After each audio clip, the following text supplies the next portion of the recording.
जेथे मस्तक माझे झुकावे ते चरण माझ्या स्वामीचे असावे। जेथे मस्तक माझे झुकावे ते चरण माझ्या स्वामींचे असावे। श्री स्वामी समर्थ। श्री गुरुदेव दत्त।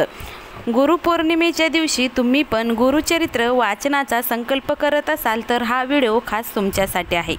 कारण गुरुचरित्र वाचून काही उपयोग नाही। गुरुचरित्र वाचन हे तुम्ही कधी करता, कसं करता किंवा कोणत्या भावनेनं करता हे खूप महत्त्वाचं आहे। गुरुचरित्र पारायण करताना हे जे नियम आहेत ते तुम्ही पाळले तर गुरूंची कृपा तुमच्यावर नक्कीच होते आणि तुमचं नशीबसुद्धा बदलू शकते। तर गुरुचरित्र वाचन करताना कोणते नियम आहेत, गुरुचरित्र वाचनाचे फायदे काय आणि उपाय काय ते आज आपण आजच्या व्हिडिओमध्ये पाहणार आहोत। त्यामुळे व्हिडिओ स्किप न करता तुम्ही शेवटपर्यंत नक्कीच पहा। सर्वात आधी गुरुचरित्र म्हणजे काय ते आपण समजून घेऊया। श्री गुरुचरित्र हा 14व्या शतकातील श्री नृसिंह सरस्वती यांच्या चमत्कारपूर्ण चरित्राचं वर्णन करणारा हा ग्रंथ आहे। त्यांचे शिष्य श्री गंगाधर स्वामी यांनी 15व्या शतकात हा ग्रंथ लिहिला आहे। श्री नृसिंह सरस्वती यांच्या लीलाचं रसाळ वर्णन या ग्रंथात त्यांनी केलं आहे, जे भक्ती, कर्म आणि ज्ञान यांचं समन्वय साधत असतात। हा ग्रंथ 52 आणि 53 अध्यायाचा आहे। एकूण 7491 ओव्याचा हा ग्रंथ आहे। गुरुचरित्र पारायण कधी करावे हे आता आपण पाहूया। तर गुरुचरित्र पारायण हे गुरुपौर्णिमा, दत्त जयंती तसेच गुरुमास म्हणजेच वटपौर्णिमा ते गुरुपौर्णिमा या काळात केले तर ते अधिक शुभ मानले जाते। तसेच या पारायणाची सुरुवात तुम्ही शनिवारी पासून ते शुक्रवारपर्यंत समाप्ती यावी अशा प्रकारे केल्यावर सुद्धा ते शुभ फळ देतं असं सांगितलं जातं। कारण शुक्रवार हा श्रीपाद श्रीवल्लभ यांच्या निजानंद गमनाचा दिवस आहे। त्यामुळं या दिवशी पारायणाची समाप्ती आली तर अतिशय उत्तम असं सांगितलं जातं। नाहीतर तुम्ही तुमच्या भक्तिभावाने हे पठण कधीही केव्हाही करू शकता। ज्यावेळेस पुष्य नक्षत्र असेल, गुरुवार असेल किंवा शनिवारी यासारख्या शुभ दिवसापासून तुम्ही या पारायणाची सुरुवात करू शकता। आता पारायण कसं करावं? गुरुचरित्र हा एक पवित्र ग्रंथ आहे। हे पारायण 1, 3, 5 किंवा 7 दिवसाचं तुम्ही करू शकता। 10 जुलै या दिवशी आहे गुरुपौर्णिमा। गुरुवारी गुरुपौर्णिमा येत असल्यामुळे गुरुवारी आपल्याला या सप्ताहाची सांगता करायची आहे।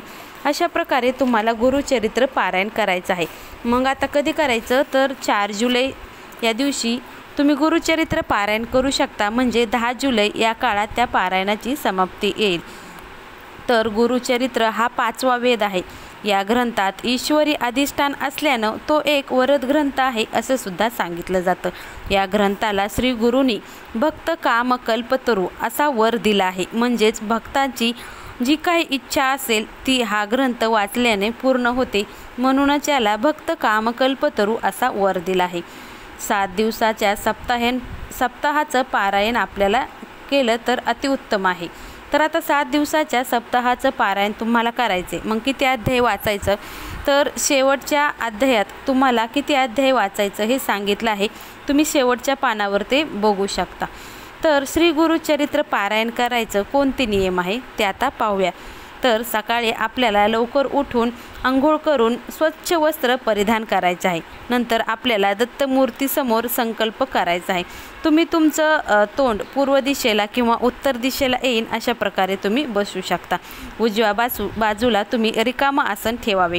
दत्तमूर्ती घरात नसेल तर स्वामीची मूर्ती तुमच्या घरात असेल तरीही चालेल। स्वामीची मूर्ती नसेल तर तुम्ही एक सुपारी घेऊन त्यांना तुम्ही दत्त महाराज समजून त्याची सुद्धा पूजा करू शकता। चौरंगावर स्वच्छ वस्त्र ठेवून त्यावर आपल्याला श्री गुरुचरित्र हा ग्रंथ ठेवायचा आहे। नंतर गुरुचरित्र पारायणाचा संकल्प करायचा आहे। संकल्प झाल्यानंतर तुम्हाला गुरुचरित्र पारायण सप्ताह का करण्यात येत आहे ते सांगायचं आहे आणि महाराजांना म्हणायचं हे पारायण मी 7 दिवसात करत आहे, ते निर्विघ्नपणे पार पाडावे असे आपल्याला दत्त महाराजाकडे साकडे घालायचं आहे। नंतर आपल्या दत्त महाराजांची पूजा करायची। दत्त महाराजांची पूजा करण्यापूर्वी आपल्याला श्री गणेशाचं आवाहन करायचं आहे। कारण प्रथम मान हा श्री गणेशाचा असल्यामुळं प्रथम पूजन आपल्याला श्री गणेशाचं करायचं आहे। नंतर आपल्याला दररोज आपल्या घरात पारायण आहे, तुम्ही पारायण वाचता तर रोज आपल्याला श्री गुरूंची पूजा ह्या दिवशी करायची आहे। तुम्ही त्यांची पूजा पंचोपचारे किंवा षोडोपचारे करू शकता। दत्तगुरूंना जे फुले आवडतात म्हणजे पिवळे फूल, पिवळी मिठाई हे तुम्ही अर्पण रोज करू शकता। रोज हा नैवेद्य आपल्याला दाखवायचा आहे। गुरुचरित्र पारायण पूर्ण झाल्यावर आपल्याला पिवळ्या रंगाच्या वस्तू ह्या दान करायच्या आहेत, हे तुम्ही नेहमी लक्षात ठेवा। 8व्या दिवशी तुम्हाला पारायणाची समाप्ती करायची आहे। 8व्या दिवशी तुम्ही सकाळी लवकर उठून 10:30च्या आरतीच्या अगोदर आपल्याला पारायणाची समाप्ती करावी लागते। नंतर तुम्ही पारायणाची समाप्ती नंतर दुसरा दिवस लागतो म्हणून 10:30च्या अगोदर आपण पारायणाची समाप्ती हे करू शकता। श्री दत्त महाराज, नंतर श्री कुलदेवता आणि आपलं स्वामी महाराज यांना नैवेद्य दाखवावा। नंतर ग्रंथाला नैवेद्य दाखवावा आणि ग्रंथाचा नैवेद्य तुम्ही गाईला देऊ शकता किंवा गाई तुमच्या आसपास नसतील तर आपण तो नैवेद्य अर्पण केला तरीही काही हरकत नाही। गुरुचरित्र 7 दिवस वाचण्याच्या कालावधीत तुम्ही जर गुरुचरित्र 7 दिवसाचं केलं असेल आणि त्या कालावधीत तुमची नित्यसेवेला तुम्ही खंड पडू नका, कारण नित्यसेवा वेगळी आणि आपण पारायण वाचतो ते वेगळं असतं। त्यामुळं नित्यसेवेत तुम्ही खंड हा पडू देऊ नका। गुरुचरित्र पारायण करताना डाव्या कुशीवर झोपावे असं म्हटलं जातं।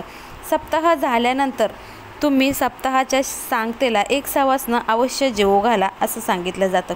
श्री गुरुचरित्र वाचन हे नेहमी पूर्व आणि उत्तर दिशेला बसूनच करावं। वाचण्यापूर्वी दत्त महाराजांच्या पोथीची पूजा करावी। पहिल्या प्रथम 24 वेळा गायत्री मंत्र, 1 माळ स्वामी महाराजांचा जप करावा आणि त्याच्यानंतर गणपती अथर्वशीर्ष वाचूनच आपल्याला पोथीच्या वाचनाची सुरुवात ही करायची असते। हे दररोजच्या दररोज नित्यनियमानं करायचं असतं। असं नाही की पहिल्याच दिवशी केलं मग दुसऱ्या दिवशी करायचं नाही, हे नित्यनियमानं तुम्हाला 7 दिवस हे पाळलंच पाहिजे। या पारायणाने काय होतं म्हणजे आता गुरुचरित्र पारायण तुम्ही वाचता, मग ह्याचे फायदे काय, तर गुरुचरित्र पारायणानं तुमची गंभीर संकटातून तुम्हाला मार्ग हा मिळू शकतो। शारीरिक मानसिक आजारातून तुम्ही दूर होऊ शकता। शिवाय तुम्हाला जर पितृदोष असेल, वास्तुदोष असेल तर तो निवारण्यासाठी गुरुचरित्र हा ग्रंथ अवश्य वाचावा। ज्याचे वर्षातून 9 पारायण होतात त्याला पितृदोष काढण्याची काही गरज नाही असं सांगितलं जातं। घरातील नकारात्मक वातावरण जाऊन सकारात्मक ऊर्जेने आपलं घर आनंदाने भरून जातं। भक्ती आणि आत्मज्ञानाची प्राप्ती होते। संकल्प पूर्तीसाठी हे पारायण फलदायी ठरू शकतं। तुम्ही कुठला संकल्प केला आहे त्याच्यासाठी हे पारायण फलदायी ठरू शकतो। अनेक सेवेकरांचे असे अनुभव आहेत की त्यांनी गुरुचरित्र पारायण केल्यास त्यांना ज्या काही अशक्य गोष्टी वाटतात, अशक्य वाटणाऱ्या समस्या आहेत त्या त्यांच्या नक्कीच सुटतात असा अनेक भक्तांचे अनुभव आहेत। श्री नृसिंह सरस्वती यांच्या कृपेने अनेक भक्तांना त्यांचे अनुभवसुद्धा आले आहेत। जर पारायण करताना चूक झाली तर दत्त महाराज हे कोपत नाहीत, परंतु तुमचं जे काही अपेक्षित फल असतं, तुम्ही जे काही संकल्पयुक्त पारायण केलेलं असतं, ज्या इच्छेसाठी केलं असतं त्याची प्राप्ती आपल्याला लवकर होत नाही। त्यामुळं काटेकोरपणे तुम्ही पालनाचा नियम नक्कीच करा। पारायण करताना मन एकाग्र ठेवणे खूप आवश्यक आहे। जेवढे तुम्ही नियम पाळताल तेवढं तुम्हाला पारायणाचं फळ नक्कीच मिळेल। आपणही नियमाचं पालन करून आणि भक्तिभावनेनं श्रद्धेनं हे पारायण केलं तर आपल्या जीवनात सुख, शांती आणि समृद्धी नक्कीच येईल। दत्तगुरूच्या कृपेने भक्तांचे कल्याण हे नक्कीच होईल। गुरुचरित्र वाचन हे केवळ शब्दाचं उच्चारण नसून ते आहे श्रद्धेचं, समर्पणाचं आणि आत्मिक शक्तीचं साधन। म्हणून गुरुचरित्र वाचन हे मनापासून वाचा, मनोभावे ते समजून घ्या, त्यांचा अनुभव घ्या आणि तुमचे अनुभवसुद्धा आम्हाला नक्कीच सांगा। त्यामुळे पूर्ण श्रद्धेनं आणि मनोभावे हे वाचन तुम्ही नक्कीच करा आणि आपल्या इच्छित ज्या काही मनोकामना असतील ते दत्त महाराज तुमच्या नक्कीच पूर्ण करतील।